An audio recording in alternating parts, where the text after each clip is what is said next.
मुंबई महानगरपालिकेच्या सत्ता स्थापनेचा मुहूर्त अखेर ठरला असून येत्या 11 फेब्रुवारी रोजी मुंबईला नवा महापौर मिळणार आहे। मुंबईचा महापौर भाजपचाच असेल हे आता स्पष्ट झालं असून 18 फेब्रुवारीला महापालिकेची विशेष सभा बोलवण्यात आली आहे। त्यानंतर 25 किंवा 26 फेब्रुवारीला मनपाचा अर्थसंकल्प सादर केला जाईल। भाजपकडून महापौरपदी कोण विराजमान होणार याची निवड करण्यासाठी हालचाली सुरू झाल्याची माहिती समोर आली आहे। मुंबईचं महापौरपद महिला खुला प्रवर्गासाठी राखीव झाल्यानं महिला महापौर मिळणार आहे, ज्यात भाजपच्या 3 महिला नगरसेवकांची नावं सध्या आघाडीवरती आहेत। घाटकोपरच्या 132 क्रमांक वॉर्डमधून रितू तावडे, दादरच्या 190 क्रमांक वॉर्डच्या शीतल गंभीर आणि सायनच्या वॉर्ड क्रमांक 172च्या राजश्री शिरवाडकर यांची नावं महापौर पदासाठी आघाडीवर आहेत।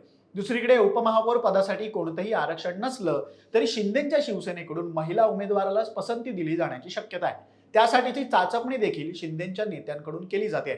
आता कुणाच्या गळ्यात महापौर आणि उपमहापौर पदाची माळ पडते हे येत्या काही दिवसात स्पष्ट होईल। तुम्हाला काय वाटतं? तुमचं मत कमेंट करून सांगा। मुंबईशी निगडीत बातम्या अपडेटसाठी लोकमत मुंबईचे YouTube चॅनल सबस्क्राईब करा, फेसबुक, इन्स्टा पेज फॉलो करा। धन्यवाद।